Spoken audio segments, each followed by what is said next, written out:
welcome back to Crypto. My God, the markets are doing pretty good, and that's exciting for once in a while. A little change. Now, I want to get into a topic very near and dear to my heart, which is the exchange change. That is the move from centralized exchanges to decentralized exchanges. Now, what is it? Why is it? I'm going to get into all of that, but it's really important, and it's very core to the central ethos of what this whole place is for. So let's get into it. This is a protocol concept that was launched by Uniswap in around 2021, and it was a place on Ethereum where you could change crypto assets. Now, ever since the beginning of time, I've gotten into this. Swapping assets has been difficult. There was originally Shapeshift, which was quasi-DEX, but it wasn't quite there, technologically speaking, where you could just change one token to another. To this day, there's not really many ways to go between Bitcoin and another asset in a non-permissionless way, right? A centralized exchange is permissioned. You have to apply, you put in your data, your information, they have everything about you. That's the KYC process. They can cut you off, and if they go bankrupt, they can take your coins down with them. So it's very dangerous to trade assets inside a permissioned ecosystem. We saw this with FTX. We saw this with the lenders, BlockFi, Voyager, Celsius, right? When they go under, there is an entire legal system. And I was actually a holder of Voyager. And not only did I lose a lot of my coins, but when they wanted to return them, I got hit with a lawsuit that basically said, we think that these coins are ours and not yours. So the danger of a centralized exchange is manifold, but one of the biggest reasons that I do not like them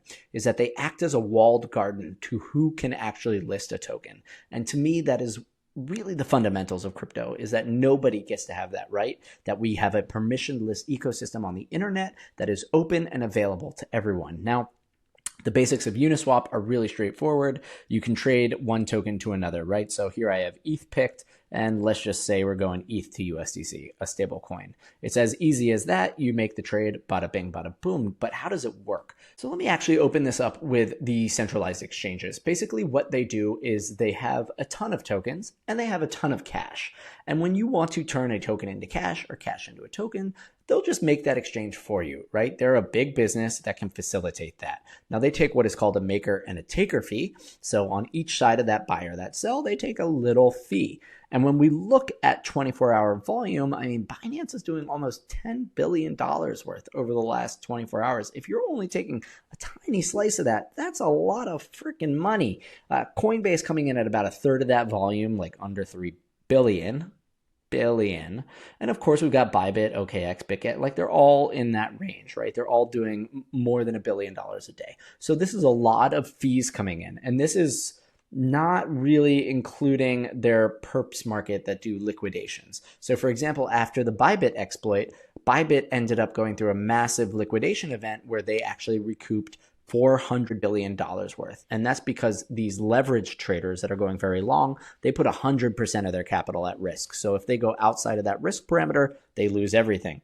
Bybit was able to make 400 million in a single day. That's so much money. Now, where does this money go? It goes back to the business. It goes to the operators. And of course, if they have a successful exchange like Binance, they can really put teams through the ringers to get a listing there. So I've worked many times on listings, and a lot of times they'll say, yeah, you're going to list. And then as you get closer to that day, maybe they flip-flop a little bit. We don't really want to do it, whether it's market conditions or your project or something else that came up, or we just don't have approval from the right person. There's a lot of things that keep companies from going liquid, which could actually really impact their company's health, right? Maybe they don't have so much runway and they need that token to get out to start generating fees. Maybe the token is influential to the actual protocol, and until they list the token, they can't launch the protocol. So there's a lot of reasons that this is problematic. A listing on these exchanges could be $500,000. It could come with millions of dollars in side fees that are maybe loans that you get back but aren't guaranteed. There's a lot of risk.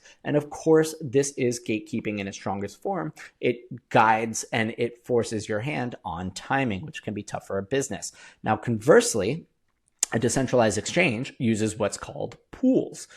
So when an asset wants to trade between two, it goes through these community-funded pools. So we'll look at the biggest one here, USDC and ETH. And this is users, it could be me, it could be you, any of us can do it, connect our wallet, and I can put one USDC and one ETH into this pool. and that would earn me a 35% yield rate. Now, where is that yield coming from? People that swap between USDC and ETH. Again, those fees are being captured and some of them are being returned to the pool. That is the APR.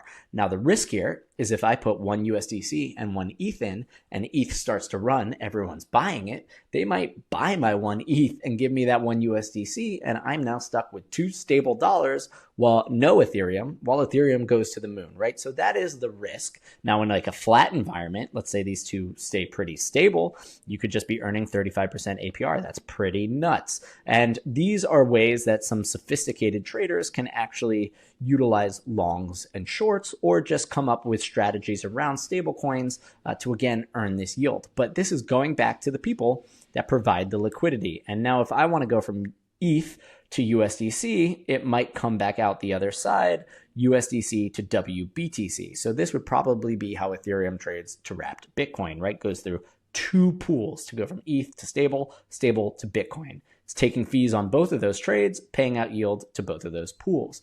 So that's how a DEX works. Anyone can list a market. They can put up their own pools. And in a fair launch where a platform is really saying, we're going to put the token out there on the public market to trade, they often open a pool where they put 80% of their tokens, 20% of USDC, and they say this pool will exist for 3 days. It's an auction pool. People will purchase that token until the 80% kind of inverts, until it's 20% of the token, 80% of the dollars. That is like a public sale. They can take that money, they can close that pool, and they can open a new one that will become the market while keeping some of those stable coins. So you can use these as mechanisms to launch a project. There's no gatekeeper, nobody stops you from it, but the responsibility is very much on your own. You have to bring the users, you have to bring the buy side pressure, you have to build the liquidity in the pool. A Binance-like exchange is already very liquid. They have users trading. They can push some of that liquidity to your asset. Not the case in a DEX. One thing that was announced this week was Coinbase coming and saying, hey, we love DEXs. We know everything's going there. The founder of Binance, CZ, has said he thinks DEXs are the future, and that's why Binance has launched Binance Smart Chain, right? They have a DEX version, Pancake Swap, which is also very much related to their brand. Every one of the exchanges has their own DEX to some degree because there is capital on chain that they want to take advantage of. Coinbase came out with these verified pools, basically saying if we want institutions to trade through these decentralized exchanges, they can't have their money mixing with the Bybit exploiters, right? Those North Korean funds can't be in the same camp. We have to take care of that. So they came out with what's called verifiable pools. And basically they're leveraging this new tool that came out on Uniswap called a webhook, which means that you can basically plug your own application into the Uniswap layer. So if you're building an app, a video game, you could trade assets inside the game, things like that. Coinbase is using their KYC, right? Their Know Your Client protocols. Basically, these pools will only be accessed by people who are known. There are no anonymous players in there. Everybody is profiled. They've gone through KYC, AML, anti-money laundering, and you know that your money is not being mixed up with Iran, with North Korea, etc. So Coinbase is opening these verified pools in the hopes that institutions which do have regulation and compliance rules can participate. So this is an interesting move as the DEXs or the SEXs begin to open up capabilities into the decentralized exchange world. Now, this cuts both ways. Crypto.com, which is an exchange, also has their own parallel DEX, a chain. I often argue with my friend that it's not really Web3 because I don't believe that the governance is democratic. I think they control it. Why would a centralized exchange give up power of their own product? It doesn't make sense. But the Crypto.com community recently saw sort of the other side of the blade on this one when the decentralized exchange voted to unburn or reissue 70 billion of these tokens that were supposed to be burned and gone. A burn address is technically a wallet that no one has access to, and you shouldn't be able to reverse it. That's like the whole concept. Now, the big thing here was, the source suggests that the exchange controls up to 80% of the voting power. So if you have 80% of the voting power on a decentralized exchange, is it decentralized? I mean, it's running on blockchain. It's just kind of a lesser server. Like, you may as well just run it on a server and call it a day. But anyway, this is where the DEXs with chain attachments are really used as like a marketing tool. Now, what's kind of interesting as we look at DeFi Llama for a little bit more information, I have this set to all blockchains. So we're including Ethereum, Solana, and of course, Sui Aptos, things like that, we can see that, early here was the Uniswap release, and we start to get very little volume.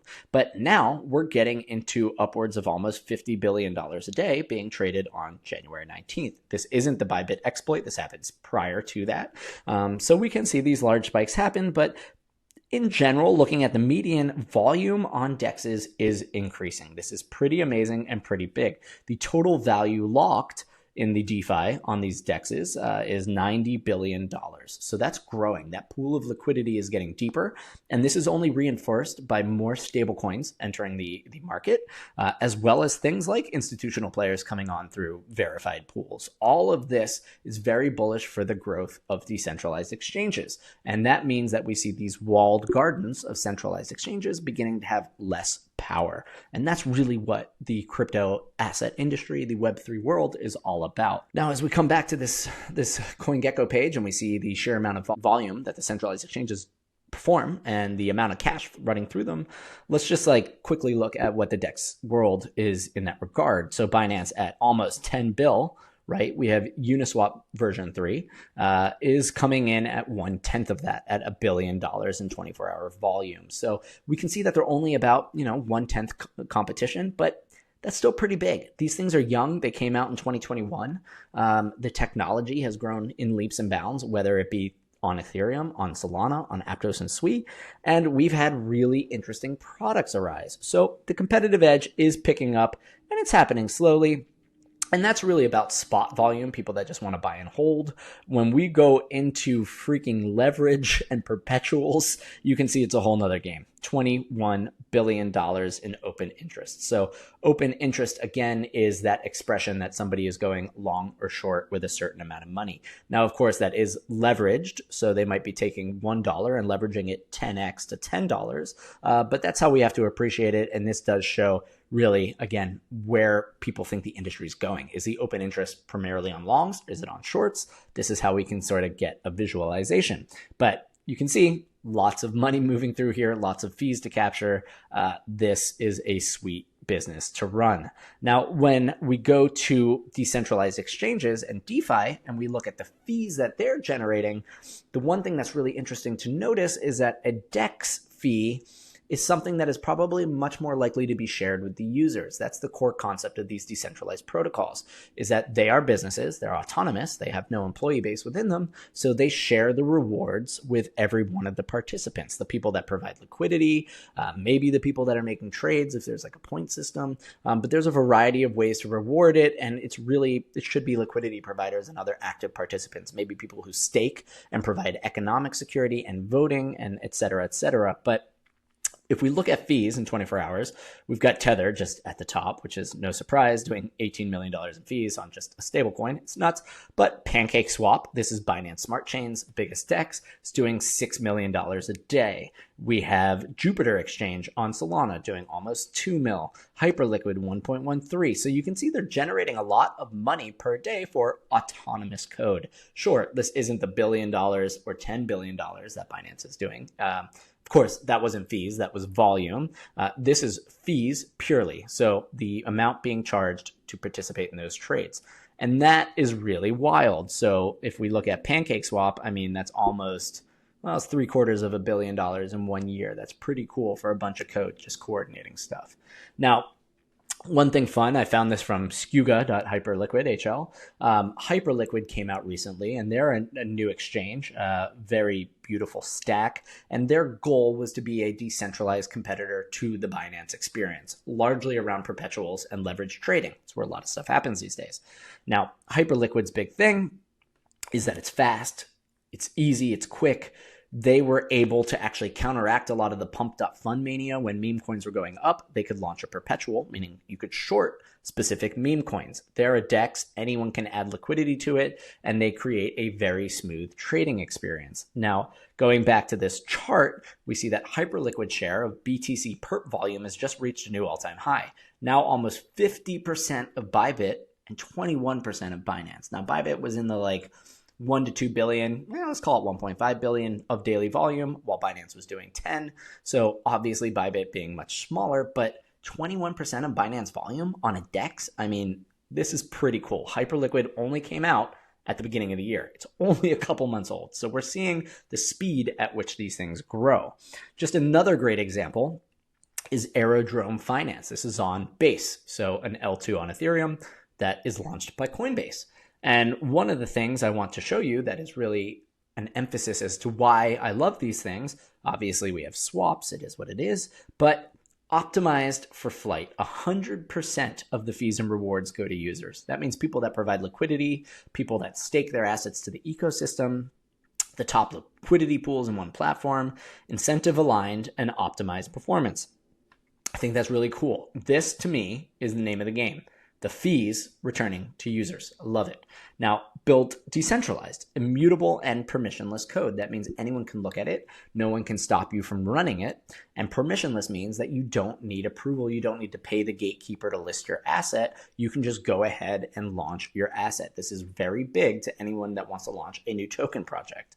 On-chain governance, pretty standard, so on and so forth. And of course, launched clean. Zero VC funding, zero token sales. How cool is that? And founded as a public good. This is a very Ethereum concept, that public goods. But this means no private round tokens to dump on the public.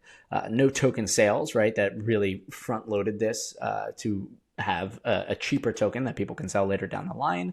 And with all the fees going to users, Aerodrome is set up to really reward its user participants. And that is so cool. So the people providing the liquidity that allow the money to move, they get paid a lot of Aero. The projects that want to list on it, they can do it without having to jump through hoops. They can control the time that they want to do it, the amount of money that they put into providing the resources for that market, et cetera, et cetera. It means that just one of the very stressful parts of launching a token has now been removed, and all of the users in the ecosystem get paid. So that's really cool to me.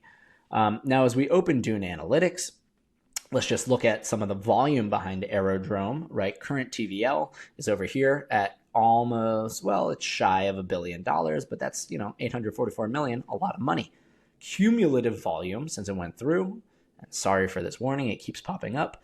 Cumulative volume, $178 billion that has been traded and transacted. So of that volume, the fees that come in, the swap fees, of which cumulative, since it started, $182 million, that goes to the people that are providing those assets in the pools or that are staking their Aerodrome. So this is really, really interesting to me. The Web3 ecosystem is all about autonomous businesses that reward their participants. As we get businesses that can generate profit and they're just code, you don't need the employee base, the upkeep, right? These things automate. And we can continue to keep them alive, to keep them fresh via governance, via new proposals, adding new technology. But it is the participants that reap the rewards of the effort. So that is really rad to me. Of course, we have Jupiter Finance on Solana, very similar look, but they've added some really amazing things that Solana can do that Ethereum can't do quite as easily, like recurring, which is dollar cost average. Let's say I want to do stablecoins to Solana, like I want to buy $120 worth, and in a DEX with a small amount of volume or a very illiquid market, a buy or a sell would create a really big price difference, right? You're just kind of taking that ratio and slamming it. But if I tell it I want to buy every minute over the course of 100 orders, well, that price is going to be baked in and it's going to be much less impactful. Now, I am going to pay for the gas fees of every one of those 100 orders, but gas on Solana is like really damn cheap. So the price impact is probably way more savings than the gas fees. This is a really, really cool proposal for a DEX and something that I find I use all the time. Of course, they have perps now. They're able to do it on Solana, and that is a pretty amazing protocol. I hit don't accept, let me accept it. But you can see that there is a lot of leverage trading, right? For the Solana asset, I can go anywhere between 1.1x and 100x. Now at 100x, if the price moves even slightly, you're going to get liquidated and you're going to lose all the cash that you're gambling with. So it gets more increasingly dangerous the higher you go up here. But this is Jupiter. They've also got the trenches because Solana is really about meme coins. And you can come in here and you can discover new meme coins. So you can see that the DEX world is really building, getting healthier. It's growing a lot larger. Now, Jupiter, when we come and just look at some of their stats, almost 500,000 users, It's got a ton of swaps, 13 million. Jupiter is pretty young, pretty healthy, and probably one of the more core utilized apps in the Solana sphere. And I think that's awesome. Now, here's where it starts to get really good and why I love the DEXs. Jupiter announced earlier in the month that they are going to do buybacks topping $100 million annually. So this means with the fees that they're generating, the company is going to go ahead and buy back up to $100 million worth of the Jupe token. And that is going to be rewarded and paid out to people that stake Jupe, people that hold Jupe, and basically fight the inflationary properties that crypto uses to bootstrap a company. This, to me, is one of the core proposals that we want to see. Again, participants should be getting paid. So now this buyback could come in two formats. It could come in the fact that they actually buy back the asset off the free market, or that they're rewarding stakers and utilizers with, $100 million worth of that token. So there's a variety of ways that they can do it. As we move into it, this is one of the big plays behind Hyperliquid, who also had no venture capital, no private sale. Hype is a great example of the buyback, which is that, what's the secret? Hyperliquid generates massive fees. We already saw 21% of Binance right on their perpetuals, capturing 50% of the DEX markets perp revenue. So it's half of all perps are going through Hyperliquid. What's more important is that Hyperliquid uses 54% of the trading fees to buy back and burn the Hype token. So the more trading fees that happen, the more Hype get bought and they get removed from the circulation. Remember, blockchains, unlike stocks, use inflation as their bootstrapping mechanism. They sell tokens ahead of time to generate some cash for business operations. And then when they go live, they reward tokens by emitting across the network. People using the network can accrue tokens. That means more tokens are coming out tomorrow than there were today. This is inflation. It's not the greatest thing for the price of an asset, right? If there's going to be more tomorrow, I should feel that it's going down. Now, this is, again, a bootstrapping mechanism for crypto. We sell those coins early on in the hopes that we can take that money, build a real business, and get that product market fit. The stock market is the exact opposite route. You build that business, you find products, you find revenue, then you release a stock that is trading on what your performance looks like in the future. So this buyback and burn, this revenue generation, these fees, these are all really important because the fee switch is now able to flip on. We've seen the same with Aave. Aave rallied 30% just a few days after the announcement of their buyback. Maker did 200% on announcement of their buyback. Maker is a decentralized stablecoin. Hyperliquid, 600 million a year buybacks. Jupiter, 250 million a year buybacks. Athena, fee switch coming soon. And this fee switch is why I've been talking so much about the regulatory environment recently. Under the Biden admin, under the Gary Gensler regime, you could not share your revenue. If your protocol was making money, it was stuck. Because to give it back, the core nature of Web3, to share it with the network participants, that was a securities-like feature. That might get you arrested. That might get you embroiled in so many lawsuits that you end up spending all of your runway just fighting the man. And the numerous companies went bankrupt that way. So everyone was terrified they couldn't do it because this crypto securities thing, this come in and register, you couldn't come in and register. There was no definition around crypto securities. This was just a boogeyman that was used to scare builders in the US. And if they're scared in the US, they're scared more outside of the US because realistically, the US is the world's policeman. So with the new admin, with the turnover of regulations, with the crypto task force that's going to have clear guidelines for how you can build a real business in the blockchain space, how you can share your revenue over tokens, how you can transition from a centralized entity that raised a lot of money to a decentralized entity. These are all things that we are getting clarity on. This means that while the markets right now are responding to the chaos of the tariffs and all of this mania that's just like total tomfoolery in the short term, we are laying the framework for real businesses that do real things, that generate real fees and can return those fees to its users. That is all being laid out. That is being understood. It is being built. It will take time. It's laws, the wheel of justice turns slowly, all that fun stuff. They need, rounds of feedback from everybody. They want to get the industry's broad approach, and they're going to take their time building this because once they release these guidelines, this is going to be how you build these businesses. But it's coming, and it's coming fast. And that's why we are now seeing these buybacks, these fee switches turn on across the industry as people are no longer scared of the enforcement actions that they used to receive. Anyway, it's really positive in the long run. I am so excited to see the movement away from centralization to decentralization on the exchange front. This is huge for tokenized projects, founders that want to control when they launch, that control how they launch, that don't want to be gate kept out of the markets themselves, as well as for users and people who have capital. I mean, now if you earn $1 at your job on chain, you could put it into a pool and start earning some yield. So again, we see the velocity of money, which is money doesn't want to sit still. It wants to be active, and we can start to generate yield. Add LLMs on top of this. I mean, you can automate it, and this could be happening in the background. This is when I talk about how in the future value will be just like data. It will move in the same speed and many directions as we do with information. So it's all really exciting. I think it's extremely positive for the future. And as always, y'all, good luck out there, and I'll see you tomorrow.